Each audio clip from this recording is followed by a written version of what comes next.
This is the LowcoSports Lowdown podcast. Here are your hosts, Justin Jarrett and Wes Kerr. Hey, Loco sports fans, welcome to another edition of the LowcoSports Lowdown, Wednesday night edition. Justin Jarrett and Wes Kerr along for the ride with you as usual, and we'll have at least one friend stopping by. Stephanie Moldenhauer, the coach of the May River girls soccer team. They won 9-0 last night against Islands to start things off. She'll be stopping by to chat with us in just a bit, but lots of stuff to get through tonight. We're doing the nightly thing now, the Loco Sports Center, if you will, letting you know what's happening out there every night, or you can catch us in the morning if you're not a night owl like us. But Wes, you got out to the den tonight, the outdoor den. Saw the Bobcats first game under Josh Fox, round 2. It was a good one. It was a good one. 5-0 over the defending 3A boys lower state champion Beaufort Eagles. I came away incredibly impressed by the way that total unit played. Man, Josh Fox, that guy can coach. And you mentioned the leadership, the team atmosphere that he's shown throughout, his first stint at Bluffton, then over at JP2, and now back to Bluffton. And we talked about when we heard the news how big the get that was, and we saw proof of it out there on the field. What a great crowd, excellent atmosphere to start off the season at the Bobcat Den, and it got hyped pretty early. The Bobcats were able to strike a couple of minutes into this one, and from the start they looked like the better conditioned team. They had some beautiful looks and converted a couple of them early on, but they're really in sync, passing the ball beautifully. And as I said, just looked like a well-maintained, well-conditioned team. I thought the midfield was excellent. They're getting the ball quickly downfield, finding good passes. And there's Terry Rollins looking on from Beaufort. And we knew Rollins would kind of have to rebuild this year. But this is a good showing for Bluffton, no doubt. Yeah. But it was really all Bobcats in the first half. I just rode momentum through the rest of the match. But the defense did a great job really shutting down most of what Beaufort has had. And certainly there's going to be growing pains for this Eagle team with all the guys that they lost from that state championship bound squad a year ago.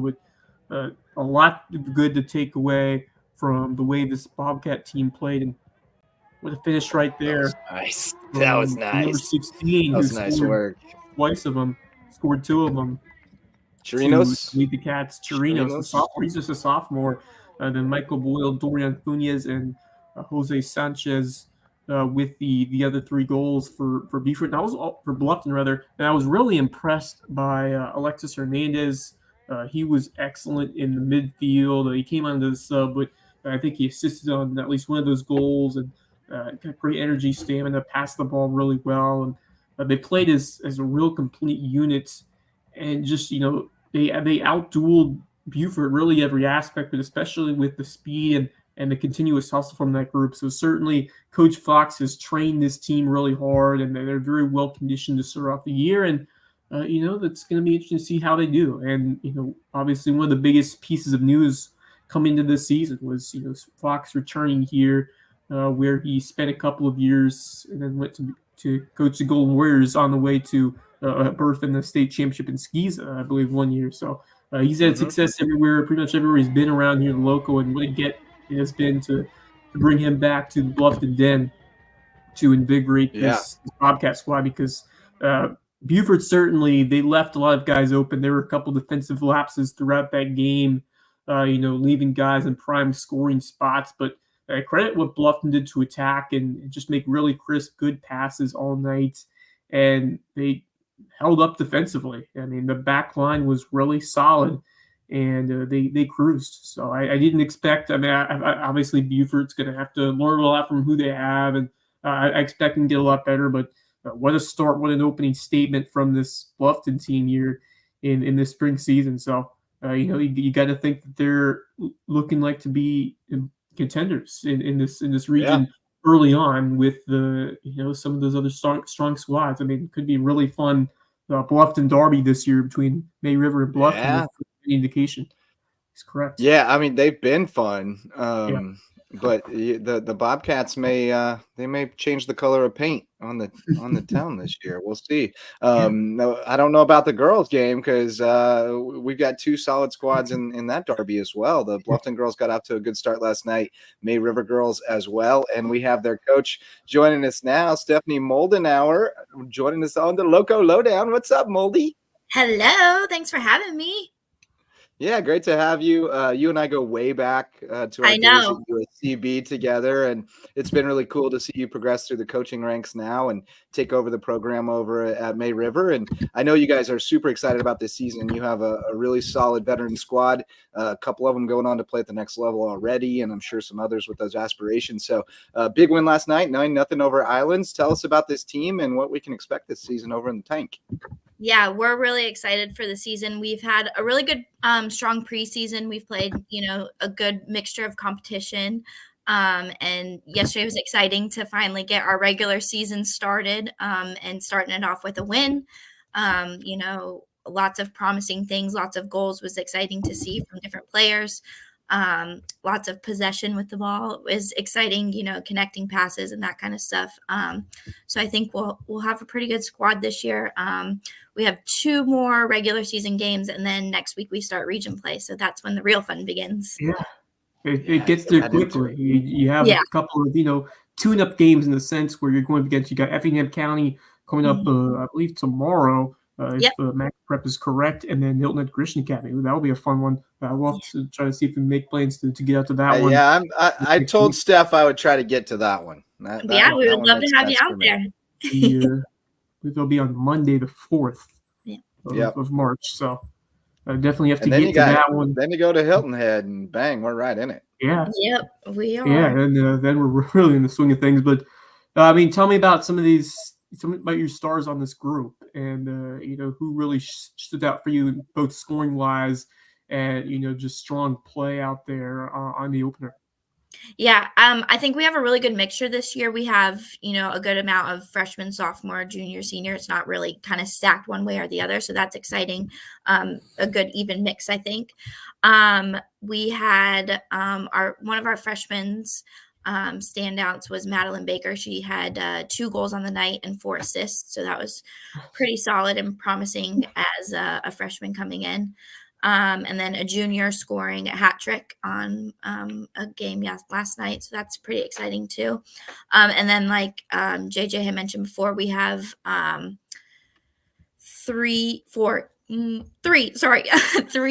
seniors who are going off to play in college. So, that's really exciting. And they want to make the best of their senior season. So, they're all in for it. So those are kind of some of our standouts. But yeah, we have a good mixture this year and a good group that works together, I think. Yeah, your 2 girls who head up the student section at the basketball games, Zoe Stevenson and Emily Alonso. Yeah. Yes. They told me this was the year. You got to get out and see the girls. Yeah. So definitely excited about that. Definitely excited to go see them. They're hype in that student section. Guys got started as well, and they've taken some lumps early, but I think Misa knew he was going to have some growing pains early on. But have you gotten a look at them? You excited about them? Yeah, I mean, I think we're similar. I think we are starting with some new keepers this year. We were really lucky to have Madison Hahn for 4 solid years as a starting goalkeeper. Yeah. So that's a little tricky for us this year, is that goalkeeping position. I think the boys are in that a little bit as well. We have a freshman and a junior right now, so just trying to figure out which one mixes best right now. Yeah, I want to go back to your girls team because we talked about the Bluffton Derby, and you guys got the second one on the home field, on your home field, and then you kind of rode that momentum, and you guys were competing just to get in the playoffs last year in that just an incredibly difficult region with James Island, Lucy Beckham, Hilton Head, May River. I mean, just to get 4th place is an accomplishment in of itself, but then you guys got in the playoffs and you did a thing. You won 2 games. So you beat Lugoth Elgin, and then you won at Myrtle Beach 1-0, which is a really impressive victory to get yourselves to the 3rd round of playoffs. So, tell me about how you guys built momentum at the end of the last year, what you guys did there, and then how you look to, continue to build on it here in 2024. Yeah, I mean, last season I could not have asked for a better season as a first-year head coach.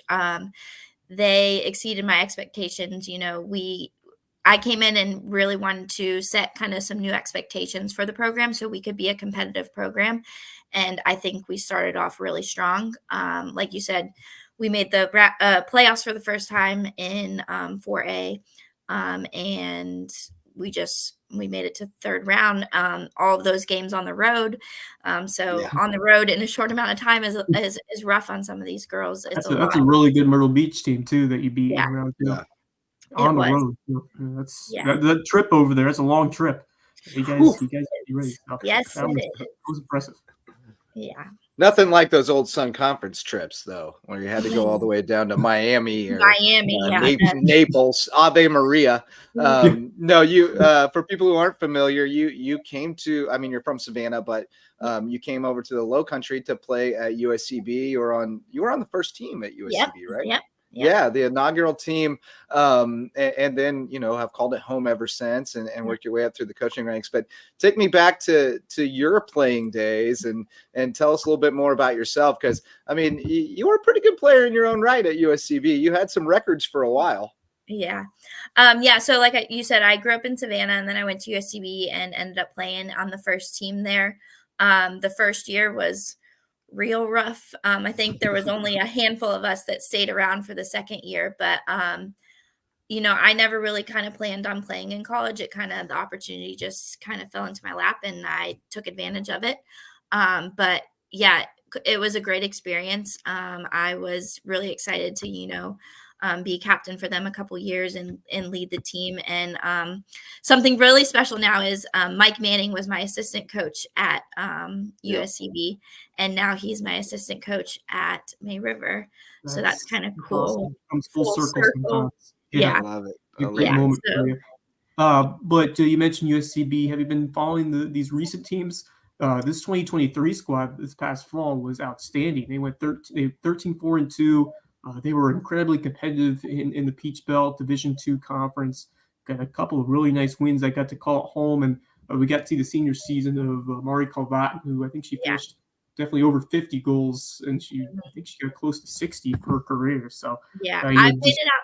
Yeah, I've made it out to a couple of their games, and I just love it for the program. Even moving to the Peach Belt Conference and D2 and all that stuff is so exciting for the program. To think about where we started is incredible. Yeah. I have some great memories from Finland Field. Yes, definitely. We had some. There were some rough times, definitely in the early days, but Coach Heberling did a heck of a job, Ed Heberling, of getting that program off the ground and handing it off to Jay Harris, and it's been all up since. So that was great times. But tell us more about the region this year, because we talk about it every year. This region is just an absolute murderer's row, and you got to be on top of your game every night. But who do you think are kind of the front runners, or is it wide open as far as the top 4 or 5 teams being pretty even? I honestly think it's going to be pretty open this year.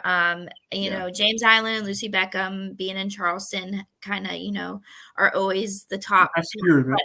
Yeah, but I think I think we can kind of hang with some of them this year. I mean, even last year, some of the games were 1-0, 2-1, very close with James Island, Lucy Beckham, even with Hilton Head and Bluffton. So I think it all comes down to, who's put that extra effort in, or, makes the most of a chance. It's, tiny plays throughout the game. Everything is magnified when you're going up against some solid teams, and it really just takes one mistake to decide one of these matches. So, it puts emphasis on, yourself to coach as well as you can, and the players to execute. So it's going to be a lot of fun for us to cover, and I'm sure you're hyped for what's to come in this season. You guys get Hilton Head on the road to start off. So, just tell me a bit about what you know about the Seahawks squad this year, and about what you expect from that matchup. I don't know much about them this year. I know they do have a new head coach this year as well. So I think I have no idea what to expect, really. If they change philosophies a little bit and that kind of stuff. But I'm excited to see what they have and to play them next week and to start region off, hopefully with a win. Yeah, they did play in the Viking Cup. They beat Dreer 3-2. They lost 3-1 to Eastside and 5-1 to Oceanside, but that's some solid competition that they went up against. So sure. that's good early season tests there. So they got Beaufort. They're at Beaufort on Friday, and then get you guys. So coming up fast. I can't believe how quickly we get into region play. It's insane. But tell me a little bit about your decision to go into coaching. I mean, you were an education major, so I think it kind of goes hand in hand, right? Once you get in the schools and you start seeing the kids, and it's like it's another way that you can kind of make an impact, especially when you played at a high level. Did you always know you wanted to be a coach? No, I never really planned on it. It kind of just, again, something that kind of just worked out for me, especially staying in the area. I started to make connections through USCB and through all of those things. And I just love soccer, and I got away from it. And, my first couple of years of teaching, I got good, my feet settled, that kind of stuff. And then I decided I wanted to coach, and I did club for a couple seasons. That wasn't the best fit for me. And then I did JV for 5 years at May River, and then I got the varsity coach position last year. And it's definitely a little different than playing. It's been a little tough to kind of navigate, and especially with high school girls, because I'm used to dealing with third graders all day. So it's a little different age groups. But no, I think I really enjoy it. And like you said, I'm a teacher, I'm a coach. I love working with kids, and they go hand in hand. Helping them grow. It's my passion.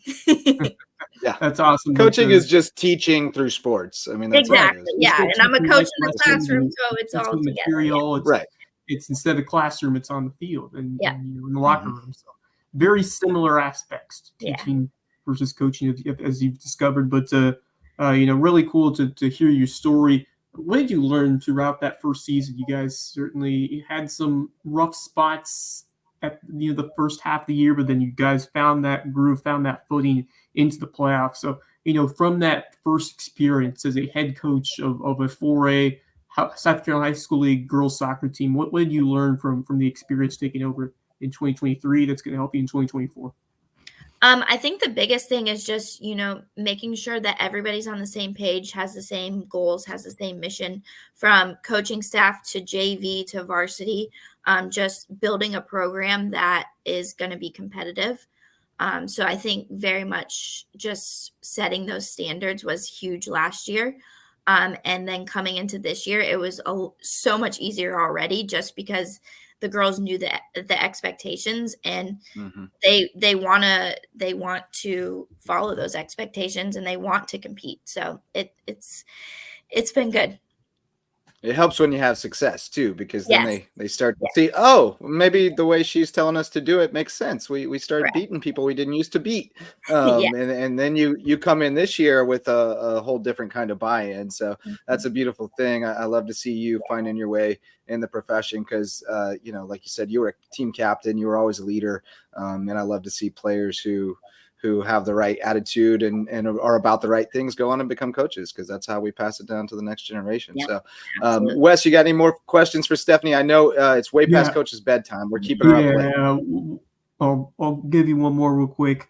I wanted to know just more. We've talked about yourself, but I want to know more about the kids, and especially those seniors who are going to play at the next level. I mean, how proud of you, how proud are you of this group that's getting ready to, lead by example? Obviously, you're leading as a coaching, but you got to have players and kids who buy into the leadership roles themselves. So, how important, how vital have they been throughout this process? And just tell me more about your senior leaders that are going to play at the college level.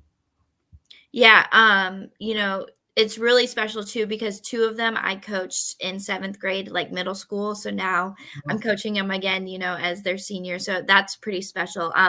But Zoe Stevenson, who's going to Anderson University, she's been huge. She is a solid in our midfield.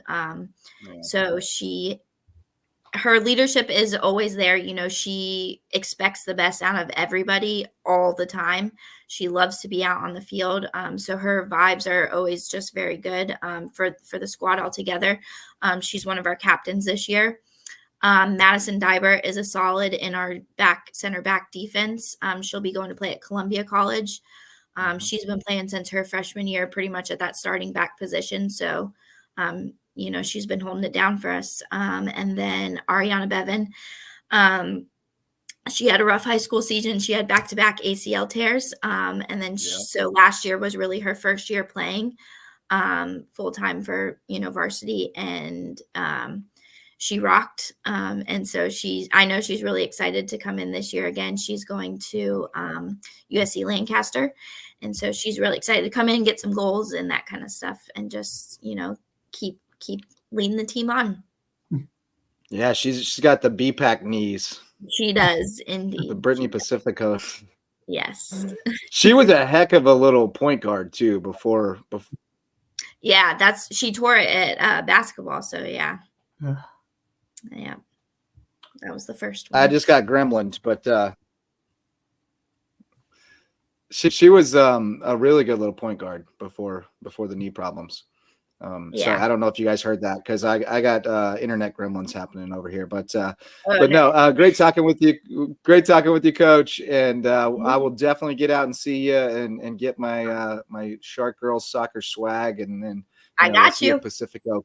We'll see if Pacifico comes through with some Bobcat Girls swag. Yeah. So we don't have any favoritism. Commenting second on what I posted. No, I'm just kidding.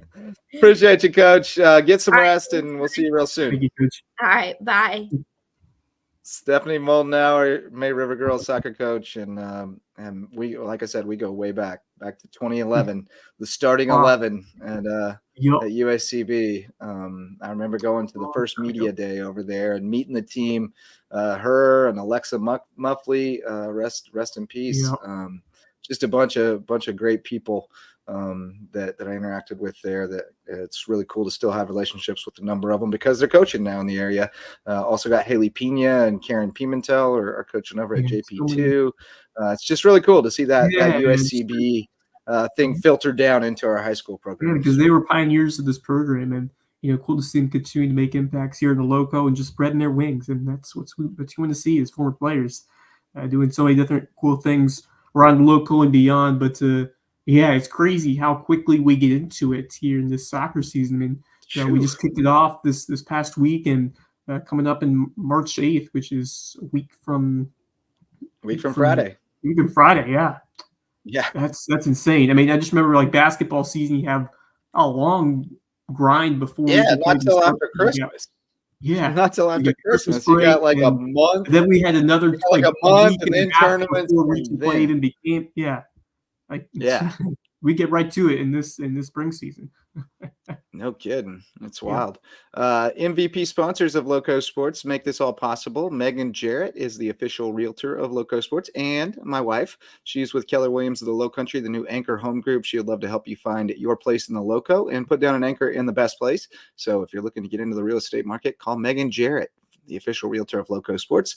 The official home inspectors of LowcoSports are homegrown home inspections. Jan Lucas and his team are the best in the biz in the Lowco. They're going to make sure you're making a great investment, whether it's a resale or a new construction. They have phased inspections that are you just can't build a new home without a phased inspection.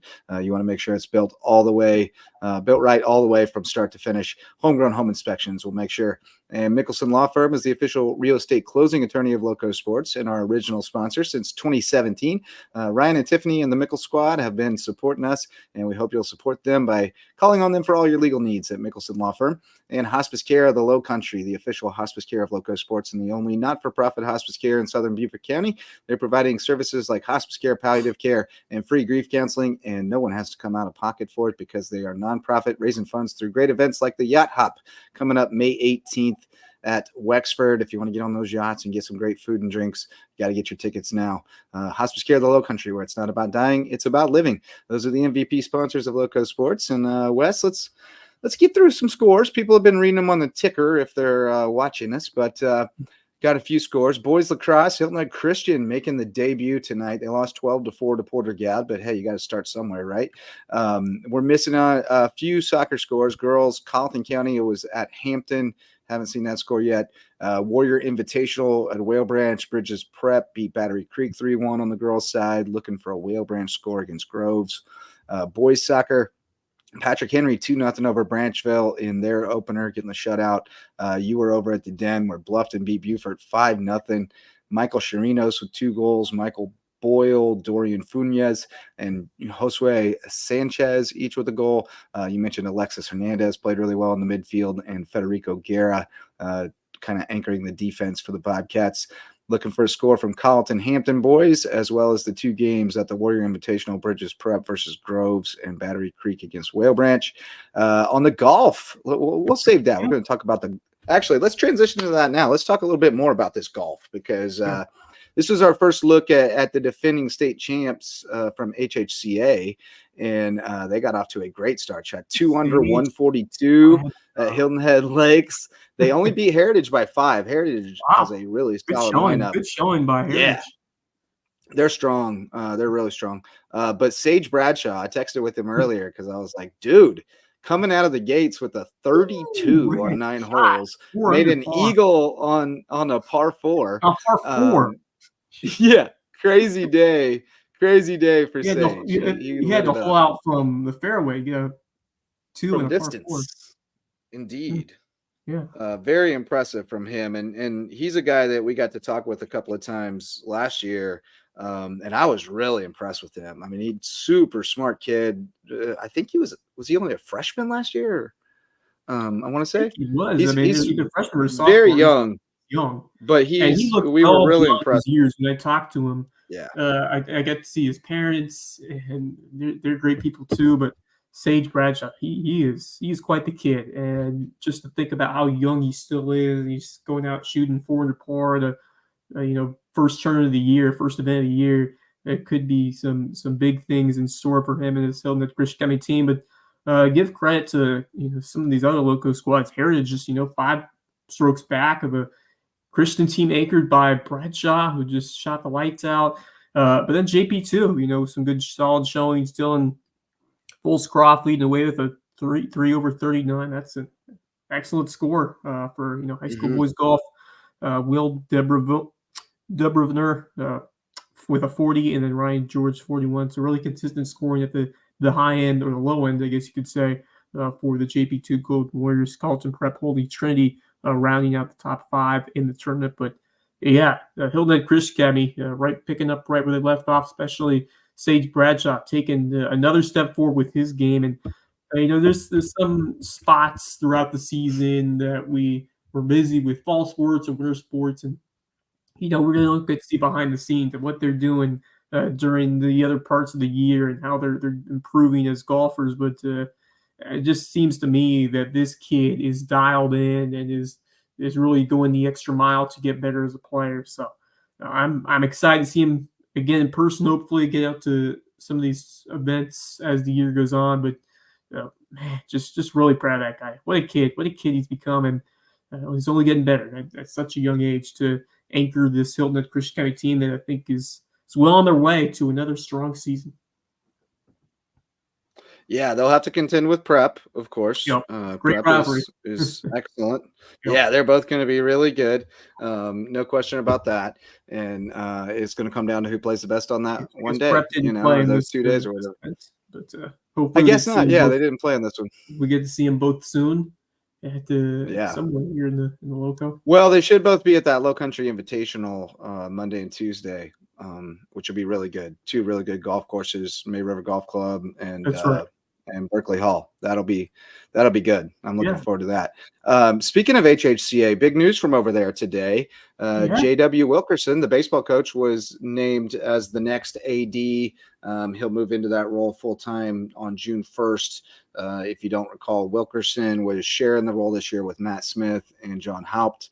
And then, they were going to wait a year to go ahead and name a full-time AD. But but it's going to be JW. I texted with him today. We were trying to get him on tonight, and he wasn't able to join us. But they said they had over 50 qualified candidates from across the country, and decided to stay inside. Yeah, stay inside with JW, who he grew up here. He played at Bluffton, went on and played in college at Toccoa Falls. I think he's done a good job with that baseball program. Obviously, they underachieved last year, but they were derailed by injuries. Steel Bird getting hurt really just was the last nail in the coffin. But they really their pitching staff was never full strength to start the year. So it was kind of, they were just snake bitten. But they are stacked this year.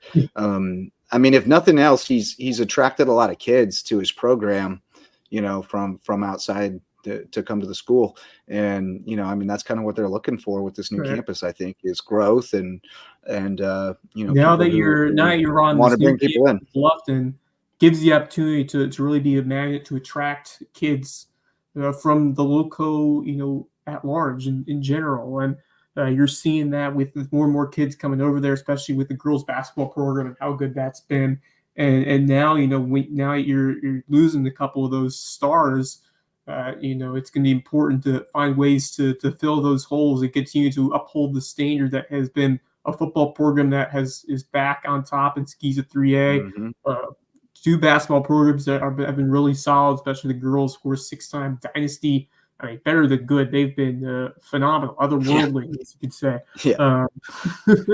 As we saw this past weekend. And the guys, certainly a downer to see them go out early in the playoffs, but still, that was a quality team.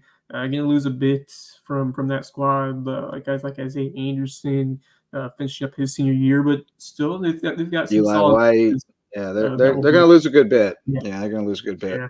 But they had some talented young guys too. So they got more coming. Yeah, and as you said, we were talking about that, this is an opportunity where you can bring some guys in, and if you find the right mix and you continue to develop that program well, you're going to get more guys coming in to play skis of basketball here. And then going back to the baseball team, they're looking pretty stacked, as you said. But it's always a debate whether you should. It depends on which candidates show up in the pool, like who you decide to go with.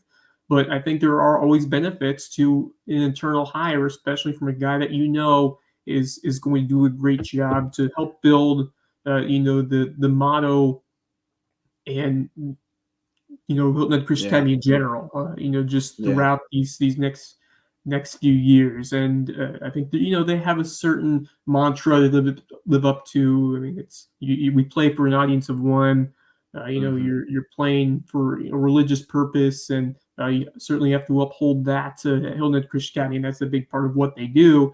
And you have someone who embraces that, but also continues to uphold the high standards of athletic and academic excellence that we've seen at Hilton Head Christian Academy, and someone who's shown it before, and someone who has certainly had potential to do it, and has obviously attracted the decision makers of the school, of this program, to have him, he must have done a very solid job in this year where they've had three guys kind of sharing the role, which is, I think it was a good decision. You wanted to see who you have, and eventually it helped you make the big decision to put Wickerson at charge. But it was certainly a tough situation last year when you lose Grunkemeyer during the summer. So you really that hurt the basketball. That was it. The timing was bad. The timing was just tough. right before. It was like weeks before school started, if I remember correctly.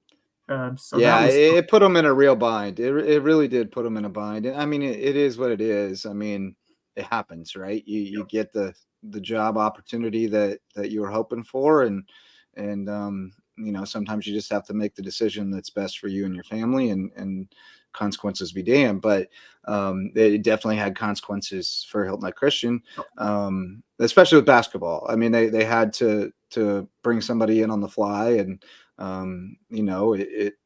it just you don't have that full work quite like they hoped it would, and it is what it is. But I think they made a good decision, like you said, in doing it the way they did, given the timing, because I think ultimately they wanted to keep it internal. because they want some continuity. They want some security because they've just unique had way some they run turnover. things.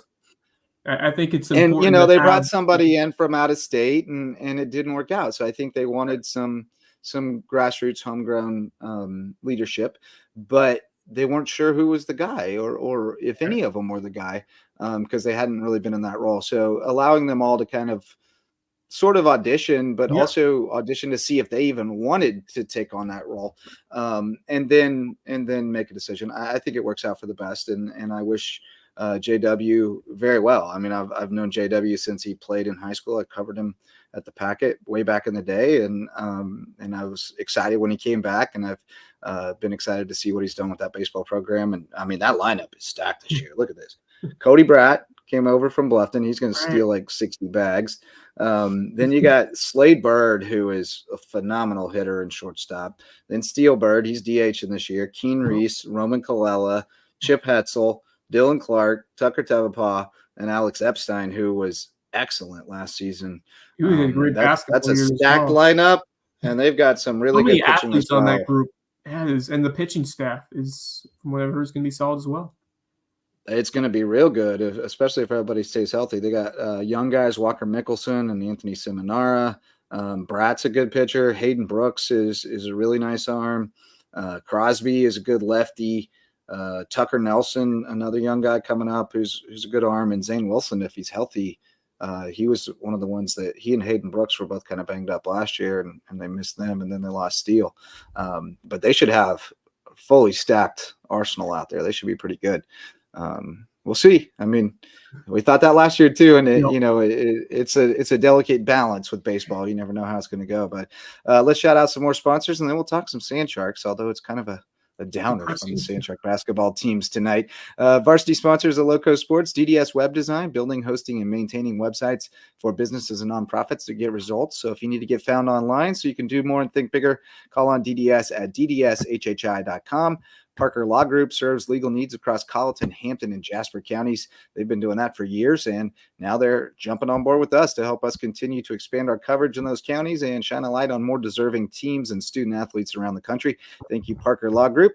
Reverence Wrestling Club is the official wrestling sponsor of LowcoSports and the presenting sponsor of the Lowco Grind. We wrapped up the regular season of the Lowco Grind on Sunday night, had a great long-form interview with the three state champs from the Lowco. Go check that out and hear from Houston Rudisil, Jada Lawrence, and Gunnar DeGroat, thanks to Reverence Wrestling Club. Dr. Ambrose Cole is the official chiropractor of LowcoSports. He's over at Rooted Living Wellness, so go over there to see Dr. Ambrose if you want to get feeling right in mind, body, and spirit over at Rooted Living Wellness. Those are our varsity sponsors, making all this possible, where we can come on every night and talk local sports with you on the LowcoSports Lowdown. I love it. It's so much fun. Yeah. I love it. Don't want to do anything else. The only thing we haven't talked about that happened tonight was USCB basketball, and it was not so good over at Columbus State. It was senior night, and the Cougars were fired up. Women lost 70-43, so the 4-game winning streak ends there. But Flagler lost, so there's still just one game back with one to play. They got to win at Augusta, where it will also be senior night, I assume. So it's going to be tough. But they were in that game with Augusta the first time around, so it's possible. And then the guys went, they pulled within one at halftime, 41-40. And then the next time I looked up, they were down 20. They lost 93-74. Larry Bullock had 13 in the first half, got shut out in the second. Karan Anderson had 13 as well. So kind of limping to the finish for the guys, but we certainly saw the potential of that program, and we both think they're both. I think they're both going to be pretty effective in the portal and pick up some impact players. Yeah, in this but the foundation is certainly laid for especially that guys team, and they held Overstreet at 9, which he's one of the best players in the conference. You've done something if you're 36-25 against them last time. Remember 4 OTs, a 4 overtime game. So well done to Columbus State for making some adjustments all down to under 10 points, but good to see Karan Anderson getting it going. He has been a high flyer this year. One of the most fun stories of this guy's team has been the dunks from Anderson. Electric. Bullock, good to see him knocking down some shots. Kyle Poles 3 for 8 from 3-point range. But as a team, they didn't shoot as well as they needed to. Just 38% from the field. But It's those games on the road never easy. You gotta be a lot better on the road to pull out those kinds of games. And for this USCB team, certainly it's tough to be at the point where your seasons. I mean, you're eliminated from the postseason. Now you just gotta play out the string these last few games. But it's just great to see the effort continuing to show from that squad. And Ron Fadala has a long-term vision, and it started really well this past winter, and just overall success. I mean, it's certainly it would be nice if you're able to get into that postseason tournament, but it's year one, and they set the bar at a really higher than I said. I mean, my expectations.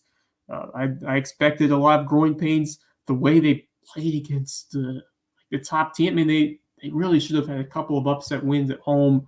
North Georgia was one that definitely got away from them. Aiken was another one that just got away on home and away.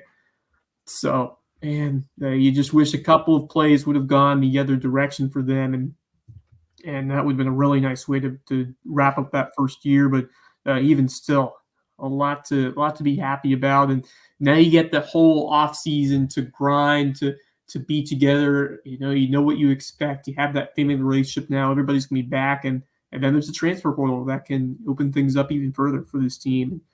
So it's really bright. And for the women's team, it definitely is for sure. And they still have stuff to play for in terms of potentially sneaking in. So obviously you got to take care of your own business, and Flagler has a tough one at Georgia Southwestern. So you feel pretty good if you take care of your own side of things coming up on Saturday, but certainly going to be a tough test once again, having to deal with the emotional atmosphere of a senior day away from your home.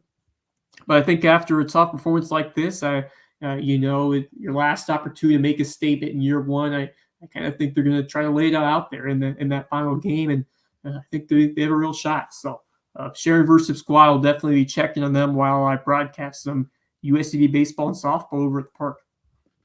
Yeah. They could be eliminated because I don't know what the tiebreaker is. Right. If it's point differential head to head, then they're already out. But I have no idea what the tiebreaker is. But regardless, I mean, it's been nice to see them surge at the end, because I think the narrative was kind of that, the guys are pretty good, but the girls, ugh. And then at the end of the season, they kind of flipped the script a little bit, and they showed some serious improvement and mettle, and you started to see how with just a couple more pieces, this could be, pretty formidable team. So I'm excited for the future, definitely. And like you said, I don't know what my expectations really were. I didn't have any firm expectations as far as wins and losses went or anything like that. I knew that just the way they were going to be up against it. Teams. Yeah. I knew they were going to be up against it. I expect a lot more decisive losses, and they were I did too. In every game. I was especially impressed with how many times they played like the top half of the conference, neck and neck. Right. And that was what made me feel good about it, that they're not overmatched at all, not even this year. And so I think next year they're really going to be a problem for people. But that's I did get one more result. Bridges Prep and Groves boys soccer, they tied 1-1 in the Warrior Invitational. I'll round up the rest of those scores. You can see them tomorrow on Last Night in the Lowco. We'll definitely have all the scores in the ticker, and we'll give you a little recap of what all happened. You can check that out on our YouTube channel, or you can wait for the 5 o'clock news on WHHI if you are so inclined. But let's shout out our Lowco Booster Club, and then we'll do some Lowco shout outs and call it a night. The Court Lifestyle Pros, Daniel and Debbie Court, Lowco natives with Charter One Realty, and they want to bring you home to Hilton Head Island. Revive Rehab, women's health and pelvic floor physical therapy. Great place for a gift card for your friends who just had babies. A little postpartum care never hurts. Eagle Creations, promotional items and custom apparel, as well as custom gift baskets. Great showroom over on Argent Boulevard to see everything they can do for you at Eagle Creations. Jay's Barbershop is the place to be in Ridgeland, whether you need a haircut or not. Great place for great conversation and a great haircut. Barefoot Floor Care of the Low Country. Chris Odom will get your floors so clean your feet will thank you. And Prime IV Hydration and Wellness. Go see Max and the team over in Belfair Town Village to get juiced up with all your vitamins and minerals in your IV drip. That's the Lowco Booster Club. You can join for just $50 a month. Hit us up at LowcoSports@gmail.com and support grassroots local sports coverage every night right here on the Lowco Media Network. Wes, who you shouting out, and where you going tomorrow? Well, let's start with my Lowco shout-outs. I mean, you got to go with Sage Bradshaw with the 4 under 32. I mean, eagle on the par 4/8, so he had to have holed out from well past the green, or well before the green on the fairway. So that had to be a nice shot in his back pocket. But that was cool. Yeah, what a player he's become, and just a great mental side of his game. He always looked so composed and collected when he was out there on the course. I got to see him play, and he's really got a nice skill set. Obviously, he showed off his iron play today, but really consistent, accurate player that I've been able to see a couple times. Hopefully, some more this year. But what a way to start off the season! 4 under 32 for Bradshaw, the power Hilton Head Christian Academy, to a 5-stroke win over Heritage. But Heritage showing them really nicely in that tournament. And then I'll go with Chirinos for a pair of goals for the Bluffton Bobcats. Just a sophomore, heck of a way to power this Bluffton team. Man, what a Josh Fox, what a special breed that he is as a head coach. He just gets the best out of his guys, and they play hard for him. And they were well conditioned tonight. They had Beaufort's number everywhere. That was really impressive because Eagles lost a lot, but they still had a couple pieces back, and that's always a team that plays you hard, and Bluffton just had their number tonight. Yeah, no doubt. All right, shout outs. I'm going to go back to yesterday because I didn't have these stats when we recorded last night, or when we were on last night, but Holy Trinity's got them a little baseball squad now. They're 2-0. They beat Andrew Jackson Academy 11-6 last night. And I've seen this kid's little brother, Landon Davis, and he's, I think, in 8th grade and playing varsity for him. But his older brother, Jay Davis, had a ridiculous night last night. 4 for 5, 3 doubles, a homer, 2 runs, 7 RBIs, and he got the win on the mound with 2 innings of hitless, scoreless relief with 2 walks and 4 Ks. Pretty nice day for Jay Davis. I know his pops a little bit through travel ball, and I did not know that his older son had. You could ask except getting the cycle, but man, that's quite a night. That's an incredible night. That's an incredible night. And he did it in the first game too. He had a bunch of hits and I think a home run in that game as well. So he's ripping it. Good stuff there. And also I'll shout out from last night, the May River girls lacrosse team. I don't have any stats, but I do know that they beat Bluffton 8-6 last night. So anytime you beat the crosstown rival, that's worthy of a shout out. As really good coach over there from Bluffton, if I remember correctly. Yeah, I'm not sure if she's still there or not. I'm not sure. I'm not positive. I don't know. I thought I remembered that she had left, but Mattingly, was that her name? Yeah. I'm still getting my footing on these spring sports, so I'm not positive. A lot of those are a lot of stuff to keep an eye on, but still, that's we cover like 23 schools now in the spring. It's absurd. Yeah, that's absurd. Yeah, we love to see it. It's fun to get all these different, especially these Hampton County schools. It's been fun to add them into the mix. Patrick Henry, I want to get back to the farm sometime this year. That was a lot of fun. Yeah. We're going to get to the farm. We end the game this time. And we're going to get some Luther's barbecue this time too. Yeah. Thursday night. Where are we going? Where are you headed? I'm going to the Nest to see some lacrosse. Hilton Head against Bluffton.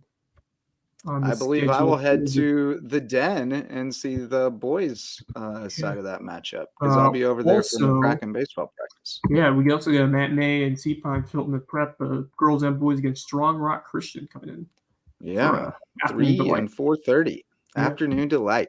Got soccer all afternoon also over at Whale Branch High School, Whale Branch Middle School, and Battery Creek. The Warrior Invitational going on. Got all kinds of games. Hampton County and Whale Branch on the girls' side, as well as Battery Creek and Woodland, Bridges Prep and Ridgeland Hardyville. And on the guys' side, Battery Creek and Hampton, Ridgeland Hardyville and Beaufort High, and Whale Branch and Charleston Math and Science. That goes on through Saturday. The brackets are the Amazonian bracket for the girls, the Spartan bracket, and the Zulu bracket for the boys. I love it. It's fun. And then a bunch of lacrosse on tap as well. We mentioned the Bluffton Hilton Head matchups. Also, Lucy Beckham and May River. The girls' game will be at May River. Philip Simmons and Beaufort. These are region games. We're getting to the meat of it already. And St. Andrews at Hilton Head Christian. So home debut for the HHCA lacrosse squads. Awesome. Baseball, Holy Trinity at Bridges Prep, and softball, Carlton Prep at Calhoun Academy. So pretty good slate tomorrow. Lots of stuff going on. Heat up next week with high school league, because I think they start. I don't think they have. Yeah, they got tournaments this weekend. All right. They got tournaments this weekend. Okay. Some already played in Woodland, but May River goes up to the Gilbert tournament. They got a murderer's row of a schedule up there. I think Beaufort's up there too, and then regular season next week. So we'll hit that get hard. ready, because starting next Monday, it's all gonna be happening. And it's on, baby. It's on. Yeah. Once we hit March, it's no all gas, no brakes until May, and we'll be gripping it with both hands. But hey, we picked up a new intern today. USCB student Connor Worrell is going to be helping us out with some reporting, especially on some soccer this spring. So looking forward to working with him. And we're always looking for more students who want to get their hands dirty and learn how to do what we do. Go out and cover a game, get some highlights, come on here and tell us about it, and let the people know what happened out there on the Loco sports scene. So if you would like to join Team Loco, get in touch anywhere you can find us, and we'll get you started. We'll start training you up on how to be whatever it is that we are. Local sports commentators, I guess. But great time, as always, Wes, talking sports with you and so shining a light on our teams and student athletes here in the Low Country. Great to talk with Stephanie Moldenhauer. Awesome to, again, I mean, it all goes back to the depth of the relationships that we build. Yeah, that's really cool. And you've had a lot of those throughout the years. Well, I mean, if you stay in that, it just illustrates how much sports really is threaded through our community. And the longer you stay in it, the more of them you'll have too. I promise you. It just everybody. I mean, Wayne Quinlan, legendary boys soccer coach on the Hilton Head side, brought them to a state championship a decade ago. I mean, he's been doing this thing over at Beaufort and with FCA, and I always enjoy it when I get to see him, because he's an awesome guy, great individual, and so many examples of coaches and people who have been around the Lowco circuit and have been in different places. We had Greg Elliott on here last year reporting on basketball games with us. That was fun. Yeah. We'll have to call on him again sometime. He helped us when they got to the state championship a couple years ago, which was fun. That's right. Good old Greg Elliott. But that's a blast from the past.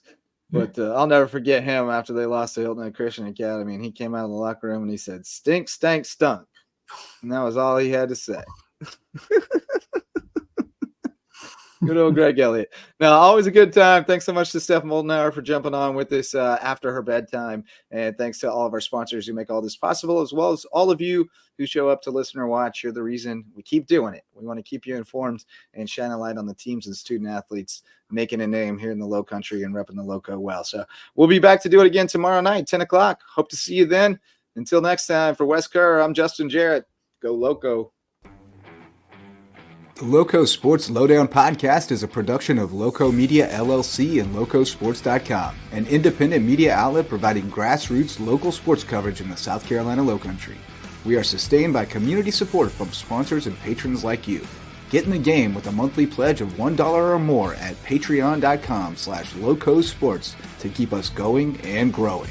Go Loco!